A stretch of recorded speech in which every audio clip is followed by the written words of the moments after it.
Professor Stephen Lentz, who's an adjunct instructor here at Regent University, is presently an attorney for Goodman, Allen, and Donlan, and is the founding attorney of Lentz Law Group.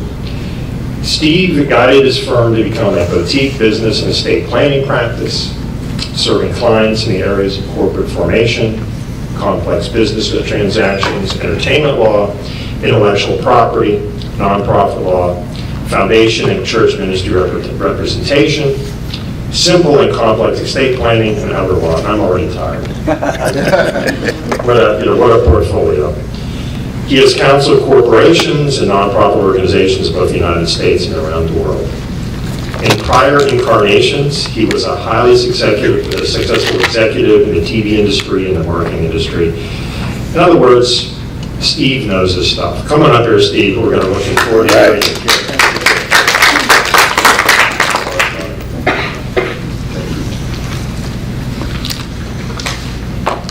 Thank you very much, and good to see you guys today. We're passing out these brochures because we're going to work off of those today. On the left side of your brochure, is this particular packet, and it's going to be important because number one, it'll give is, again, some of the credentials that I've got. One thing it doesn't mention there is I'm also an ordained pastor, and so there are church representatives here. Welcome, and we feel your pain. I figured I'd never get into heaven as a lawyer, so maybe I should get ordained and give myself a shot, so that's why I'm pastoring also. But if you go to about the third page on the left side of your folder for my presentation, I just want to bring to your attention that there are lots of areas of education that will help you in your nonprofit journey. As a complex business lawyer, I have the privilege of representing nonprofits and churches in all 50 states. And so we have a wonderful vision and understanding of what's happening on a macro basis across the country. And so from time to time we'll be called in to talk about things like the web, endowment funds, how you form a church. Let me say this, that anybody can hire or download a template off of the internet. And the problem with that is that you don't have a live body on the other end to ask questions. So whatever you order, you get. And it won't be wrong, but it may not be right, if I can say it that way. And so, years ago, I had a knee replacement on my right knee. It was an old basketball injury, and I wish I could say it was because I was such a great basketball player, but I was just in the wrong place at the wrong time. But over the years, that knee and that leg became more and more lame to the point where my right leg was bowed out like I got off of an ox or something. Well, I did not go to my dentist to get my knee replaced. Even though he has a medical degree, he knows nothing about orthopedics. I went to an orthopedic specialist. And I can't tell you the number of people in the nonprofit center and section and also in the sector of church law where people go to friends or folks who are generalists to get a very specific part of their world created. And I don't think it's a good idea. So I've met wonderful lawyers who want to touch nonprofits, and the problem is they're not good corporate lawyers, and they don't understand the corporate space. Maybe they're real estate attorneys, or maybe they do family law. And just because they have a legal degree doesn't mean they know what they're doing in this space.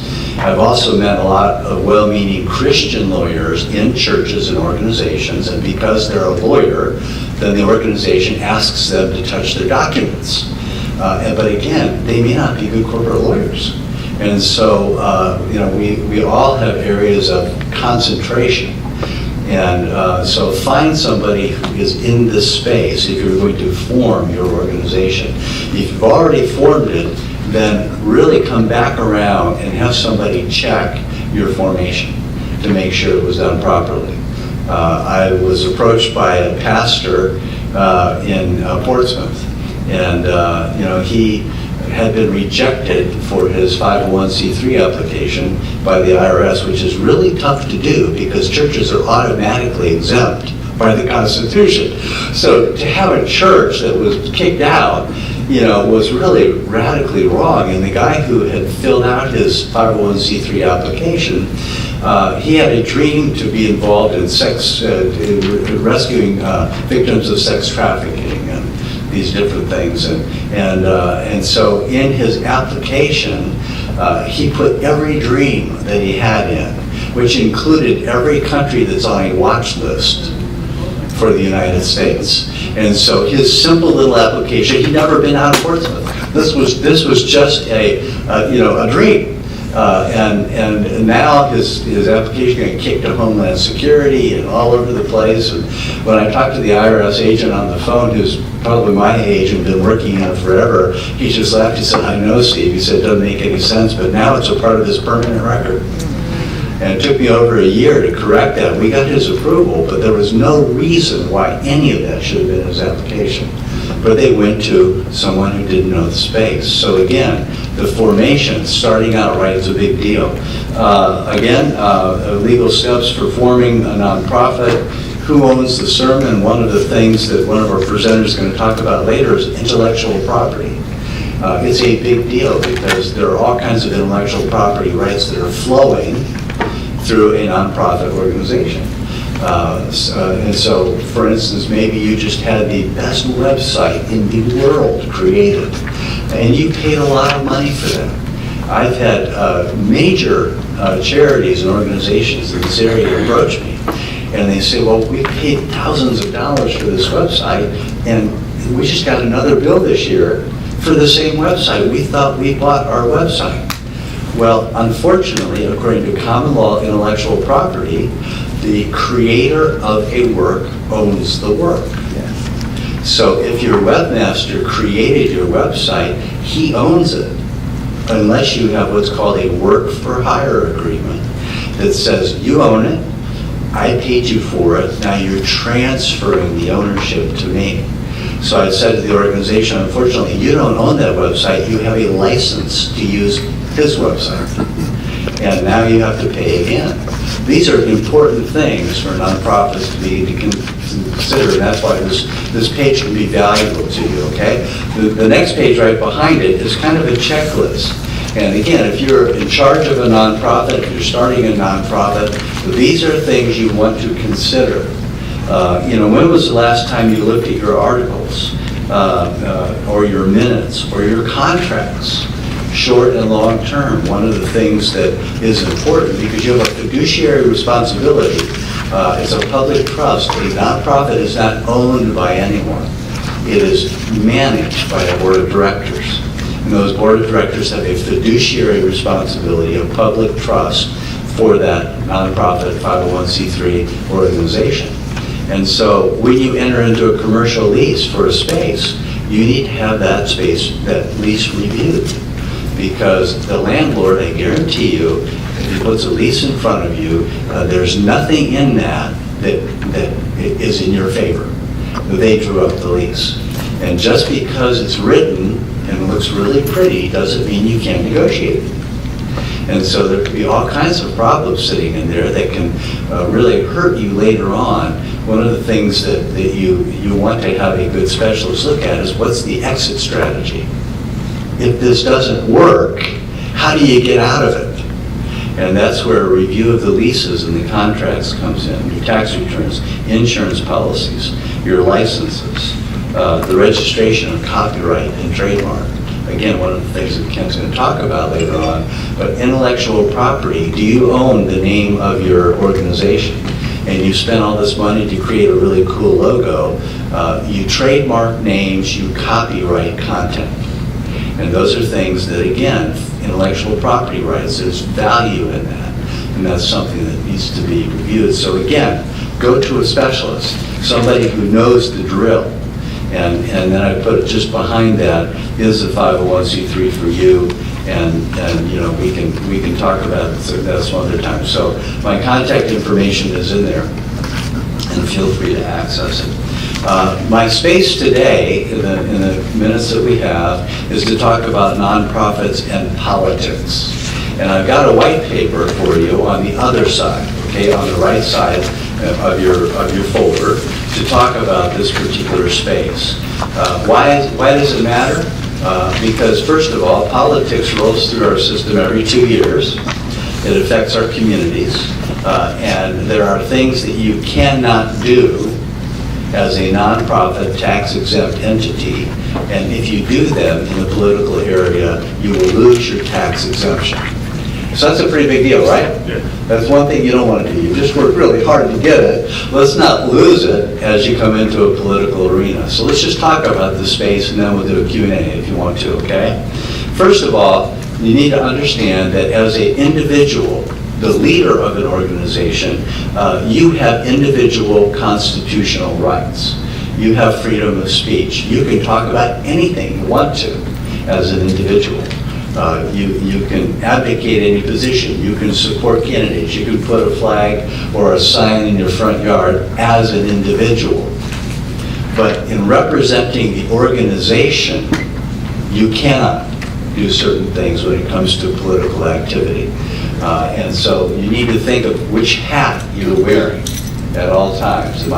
Is it clear to my audience that I'm speaking on behalf of myself and not the organization? Or is there a possibility of confusion, borrowed credibility, because I'm saying this? Is it the organization that is going to be credited with advocating a position or supporting a certain political candidate? And so there are two areas that basically that are restricted in the area of political activity, and this white paper covers this very clearly. So I'm going to walk right down it, but I wanted you to have it in front of you so you don't panic when we go into some of these terms. Okay, the first area that's restricted is called influencing legislation, and the second is called political, quote, campaign activity, as you'll see in your paper there. So what's influencing legislation? As I'm saying in the paper, it's basically the concept of lobbying. The concept of lobbying really came, most stories historically credit Ulysses S. Grant and the Willard Hotel at Washington, D.C. for the whole idea of lobbying. Because what would happen was Grant would sit in the lobby of the Willard Hotel in Washington, D.C. and have a brandy and a cigar, and everybody knew they could find him there. And so anybody who wanted to try to influence Grant on legislation would go and find him in the lobby of the Willard Hotel.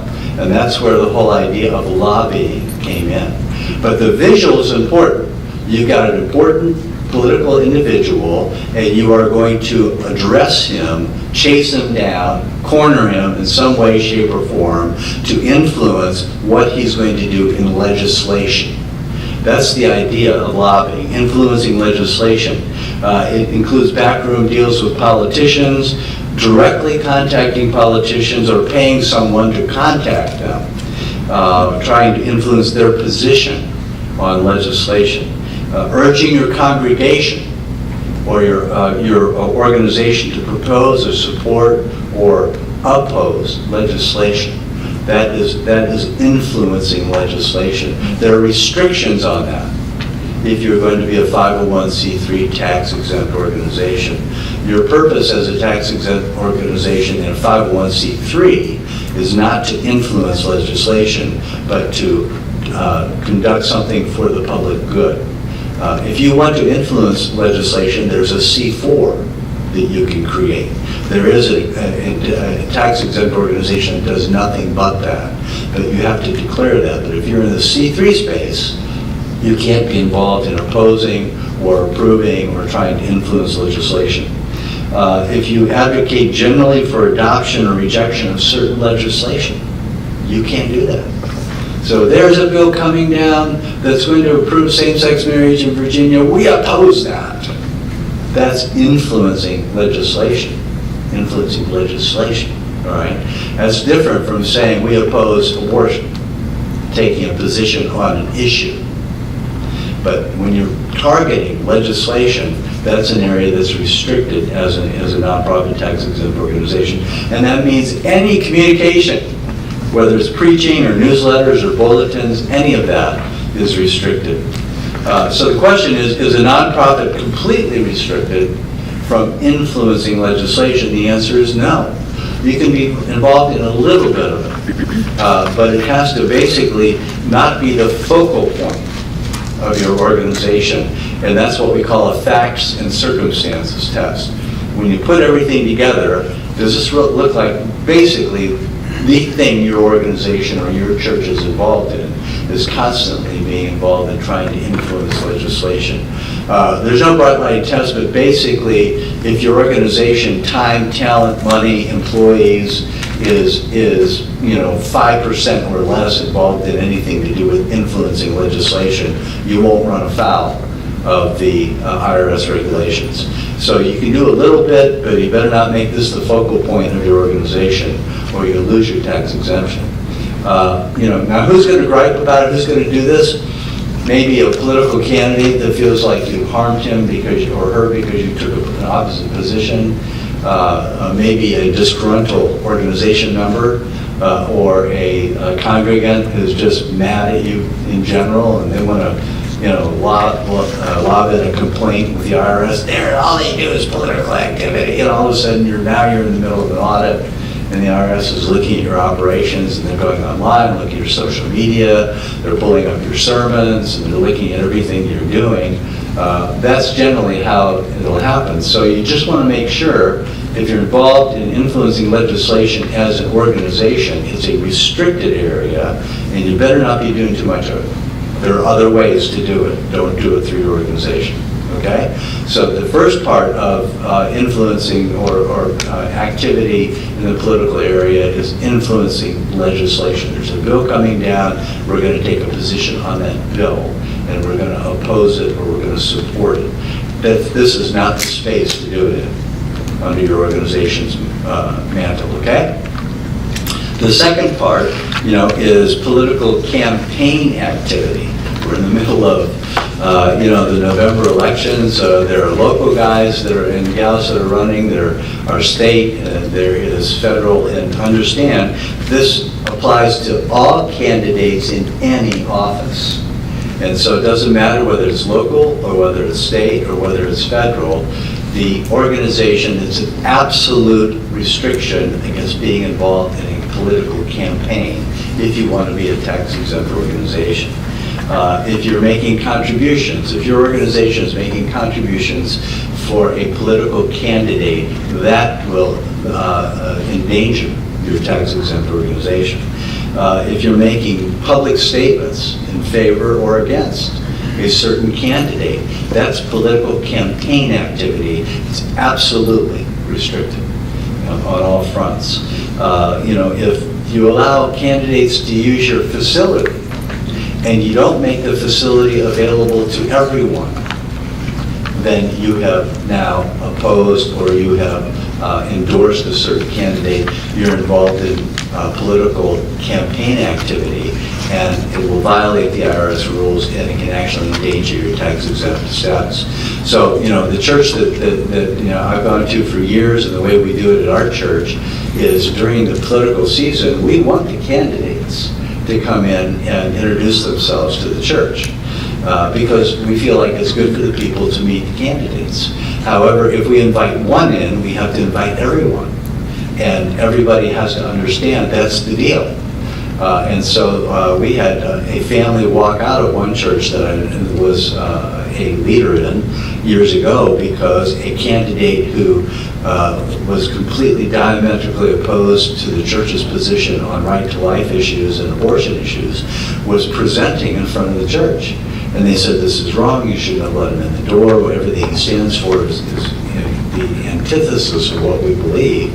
And we explained to the family, you don't understand that if we're going to allow that guy in, then we have to allow that guy in. Everybody gets an equal shot. Now, one of the things we did as a church, we said, listen, if you're a political candidate, you want to speak to our congregation, you're welcome to do that. You're going to sit in the front row, and you have to sit through the entire service. And then you can greet the congregation at the end of the service. You cannot talk about your positions. You cannot talk about anything political. You can merely introduce yourself as a person who is running, for an office. And so we figured, maybe it would do us some good. We'll invite as many of these political guys and gals in as we can. Maybe we can have an influence on them. But the idea was everybody's welcome, okay? You can't pick and choose. Now, they may decide not to come, and that's fine. But if you are excluding someone from coming and yet inviting others, you're involved in political campaign activity. And in that case, you will be exposed and possibly lose your tax exemption. Voter registration is okay, and if you look at the back of your packet, I put 2 examples in here of what voter registration in education looks like. These kind of programs are fine. I pulled down the 2016 Values Voter Presidential Voter Guide. And every couple of years, somebody puts one of these out. And you'll see that this particular paper, if I was passing this out in my organization, I'm not taking a position. I'm merely saying, here's what everybody, where they stand on these issues. Here's, how Ted Cruz stood on marriage, same-sex marriage, reversing the Supreme Court ruling on same-sex marriage. He supported reversing it. Kasich opposed it. Donald Trump was unknown. Hillary and Sanders were opposing any reversal of that. And so as you go down these different items, stem cell research, do you support or oppose the federal funding for embryo-destructive stem cell research? Cruz was against supporting it, Kasich was against, Trump again was unknown, and both Hillary and Sanders supported stem cell research. Obamacare, down in the middle there, do you support or oppose it? The 3 Republicans supported, repealing it, and the 2 Democrats at that point didn't. So on a voter registration education guide, you can pass this out and say, here's where everybody stands on the issues of the day. There's nothing wrong with that. You're not taking a position. I've also put at the back here another example. This was the 2012 Catholic Vice Presidential Voter Guide. And you can see that this was the Catholics, and they were talking about these are things that matter to us, and here's where everybody stands. They're not telling people how to vote. They're not saying go oppose this person or not. They're saying here are the issues that matter to us. Here's where people stand. Now you go vote your conscience. That's fine. And so issues they cared about was Unborn Victims of Violence Act and parental notification in cases of abortion and banning human cloning and these different issues. And then they also, to them it was important what people's charitable giving profile was like. And so they put a section in here on, charitable donations to charity in 2011, what they actually, gave, and then what they felt about the death penalty, child tax credits. These are all what are called voter guides. There's nothing wrong with that. All right, that is not political campaign activity because they're not supporting or opposing, a certain candidate. They are merely laying out the facts and say you guys judge according to your conscience, okay? So voter registration and education is okay, but any other political campaign activity is absolutely restricted. And so, any direct or indirect support or opposition to the candidates, you can't endorse a candidate, you can't have political campaigns at your nonprofit. So you can't invite a candidate for a fundraiser in your building under your nonprofit organization, or you are actually involved in something that will endanger your tax exemption. So what is permissible is at the end of the white paper that I put in there for you, you can take a stance on the moral or political issues of the day. That's perfectly all right. That's what I believe about the issues. This is what our organization believes about the issues. This is what our church believes about the issues. This is what really the scriptures say and how we interpret the scriptures on these issues. There's nothing wrong with that. It has nothing to do with pending legislation. It could influence it, but you're not targeting any legislation. It could affect somebody's political candidacy, but you're not targeting a candidate. You're talking about the issues. And again, so you talk about abortion and marriage and poverty and healthcare and crime. All these things are permissible in this particular space. And again, the voter registration, get out the vote drives are perfectly permissible. Go vote. You're not telling people how to vote. You're just saying it's important for you to be involved in the political process and that your views be heard. You can house public forums and debates. And you've got both sides represented at that point. You're not taking a position. You're just merely educating. You can do that in this space. So again, remember, as we kind of finish this and open up the floor for questions, there's no restriction on you as an individual to exercise your free right of free speech under the Constitution.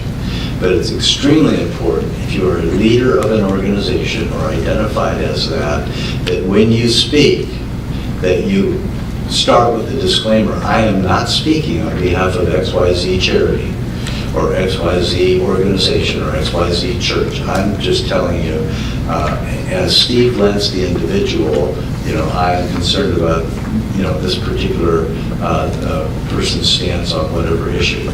And it's a lot more effective to do that off-site. If you've got the organization sign standing behind you and on the podium, and you're saying, well, I'm really not talking on behalf of the organization, wink, wink, wink, wink, I think that's a little problematic. So if you're going to talk as an individual, think of the optics of it and make sure that it's clear that you're speaking as an individual, not on behalf of the organization. And I think that'll help you a lot. So that's a space that is important, especially at the season we're in today. And again, it comes around every 2 years. It will always be in the backdrop somewhere, in your political world as a nonprofit 501c3 tax-exempt organization. Any questions on this? Thoughts? Comments? Yes, ma'am. As we're working with a veteran nonprofit, and if we're at a social event where there's different nonprofits at their booths, and a politician comes up his booth, what is the best way to handle that? Do we address them with their political title, or do we address them by their personal name? Well, let me repeat the question. So you've got a veteran, literally the veterans, like a veterans...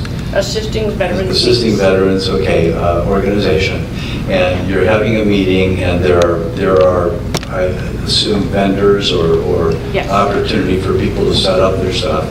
And then are those folks also going to come and speak, or you're just talking about how... If we are one of those vendors. You are one of the vendors. Yes. Right. And so, I think, again, as long as all politicians had an opportunity to display or, be able to, have access to that particular event, if they're the only ones that showed up, that's not your fault. Well, true, but if they approach our booth, right, how do we address them? As in their official title, because they're presenting in their official title.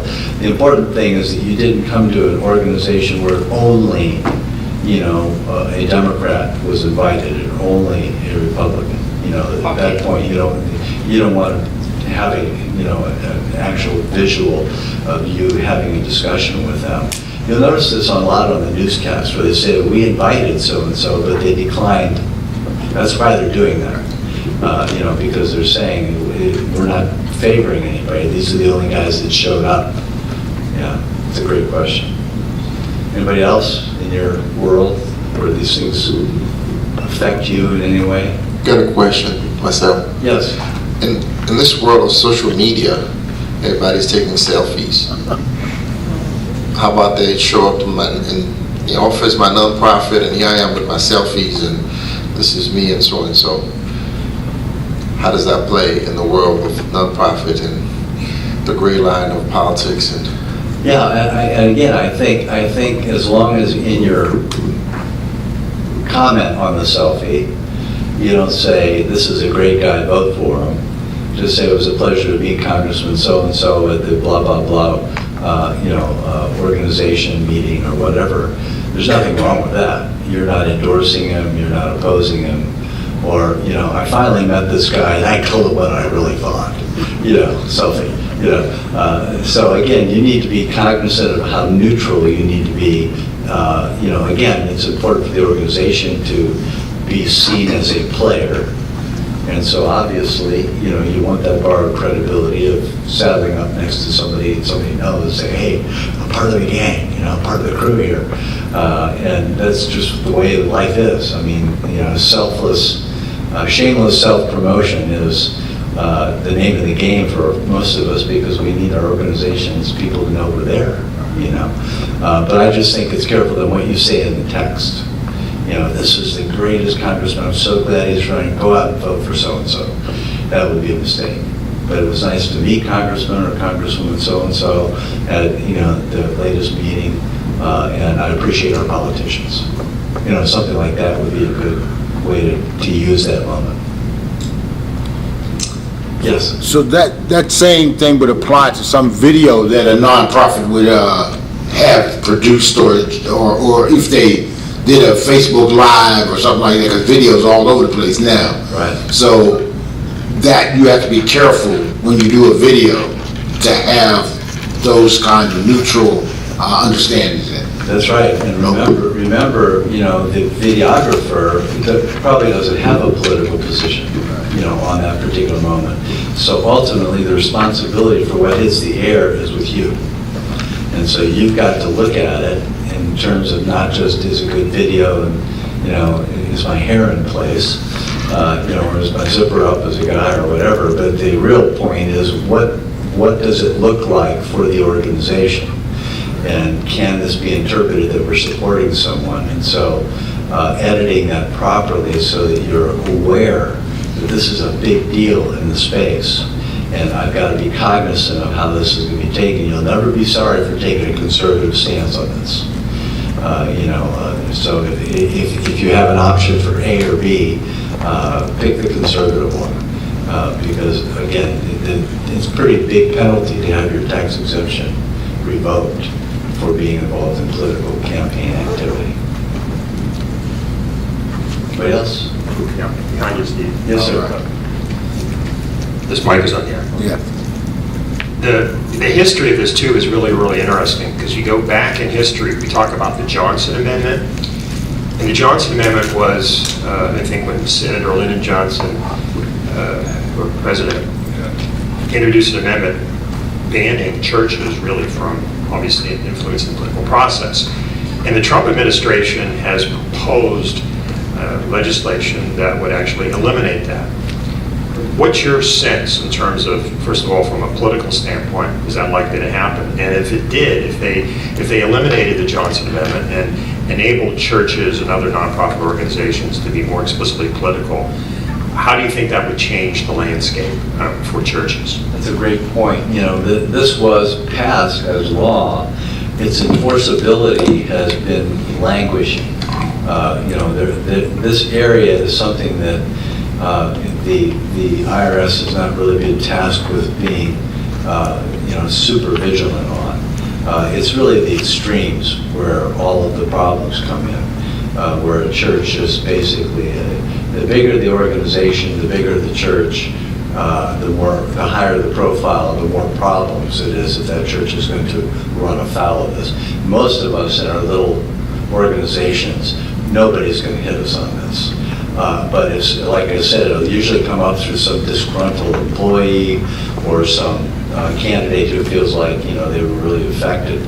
But if the current administration is able to revoke this Johnson Amendment, I think that it would be good because actually historically throughout the history of America, nonprofits and churches have always taken positions and been advocates one way or the other. And so it was a real undermining, I think, of the historical reality in America that there are good people running nonprofit organizations, and they are influencers, and they need to be able to influence. So it was an important voice, I think, that was silenced, but I think it has a good shot at making it. I really do.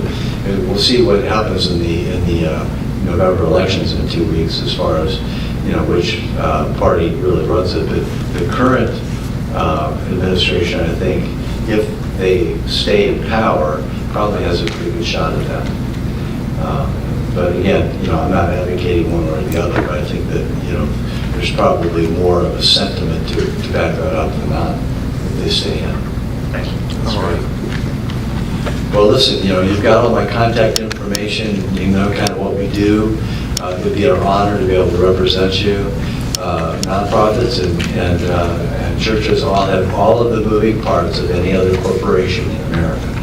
You've got employment law issues, you've got asset protection issues, you've got compliance issues, you've got intellectual property issues, you've got contract issues. Just because you're a nonprofit doesn't mean you're in a different space as far as your legal needs go. And so, again, I tell people, if you're going to start a nonprofit and you don't have the money to be able to hire a good attorney and a good accountant, you probably should not be doing what you're thinking you're going to do. Because if you don't have those two legs in your stool, you're operating with not one arm behind your back, but both arms. And so put together a good team, and you'll never be sorry. All right. Thank you very much. Thank you.